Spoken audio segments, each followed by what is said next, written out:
हे 3 वांगे कापून घेतलेले आहे मी। वांगे आणि चवळी टाकून भाजी करायची मला। हे एवढ्या 1 वाटी चवळ्या घेतलेला आहे, 1 टमाटा बारीक चिरून घेतलेला आहे, त्यानंतर कोथिंबीर, शेंगदाण्याचे कूट आणि हे लसूण निवडायचा बाकी आहे।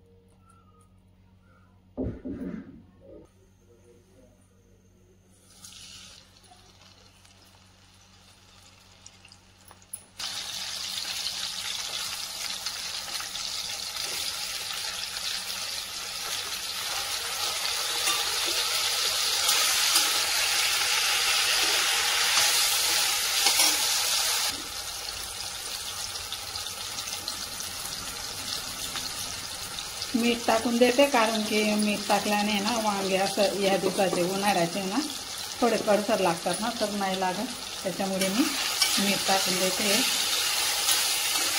गॅस पेटून कढई ठेवली, तेल टाकलं, राई टाकली, जिरे टाकलं, टमाटे, वांगे, मीठ, हळद। आता मस्तपैकी चवळी टाकूया। ही ओली चवळी बघा, ओली चवळ्याने भाजीला छान चव येते। 5 मिनिटासाठी झाकून देते, कारण की मीठ छान मुरलं जातं ना वांग्यांमध्ये। पाणी गरम करायला ठेवते साईडला।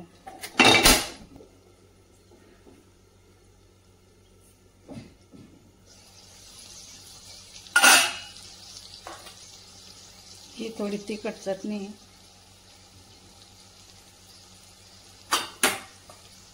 तिखटवाली।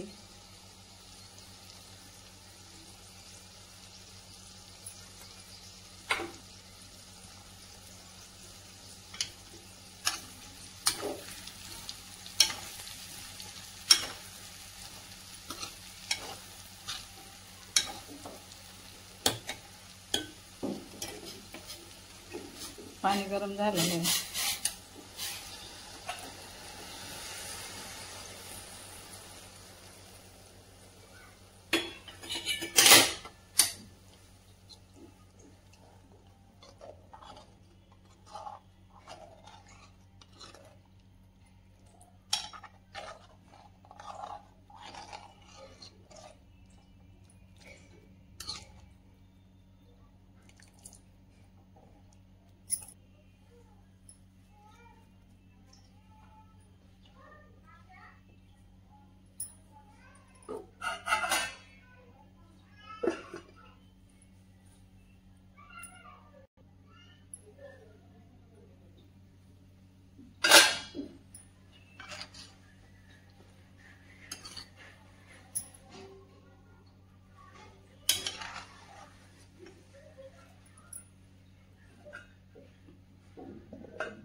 आता भाजी झालेली, इथं मी उतरवून घेते। त्यानंतर तवा ठेवलेला आहे मी भाकरी करण्यासाठी, रुमालातून परात ठेवलेले, गाळणीने पीठ गाळून घेणार आहे। आता मी इथं भाकरी करून घेणार आहे। अशी वांग्यांची भाजीमध्ये ना भाकरीच खूप छान लागतात। भात पण करणार होते मी, थोडंसं मला राईस आवडतो।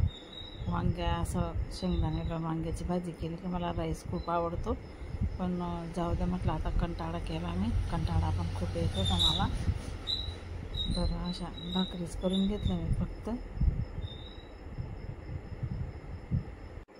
आणि गावरानी बाजरी नाही, भाकरी खूपच छान आणि मस्त लागतात, तर त्यासाठी मी 1 भाकर जास्तच टाकून घेते।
थोडा खाली गंजा पडलेला होता. हा लिओ पण आणि स्नो पण इतके पसरवते ना, ते घडी घडी झाडते, घडी घडी पसरवते. तर चला म्हटलं एवढे आता भरूनच घेते गाडून. तर बघा किती त्रास देतोय तो, मध्ये मध्ये येतो आणि गंमत बघायचं खूप आवडतं त्याला. असं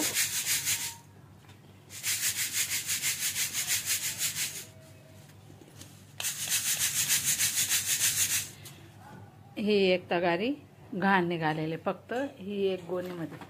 ती बघा, ती एक गोणी घालली ना मी, तिच्यामध्ये एवढी घाण निघाली.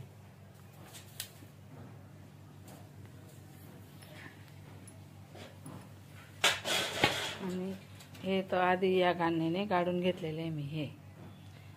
नंतर मग आता ही गाणीने काढते, तरी पण अशी घाण निघते बघा, इतकी घाण आहे बघा. मग घाण काढून हे असे झाले बघा, इतकी घाण निघते.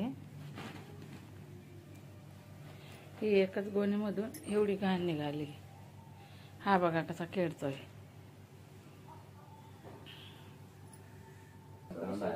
नाही ना, हा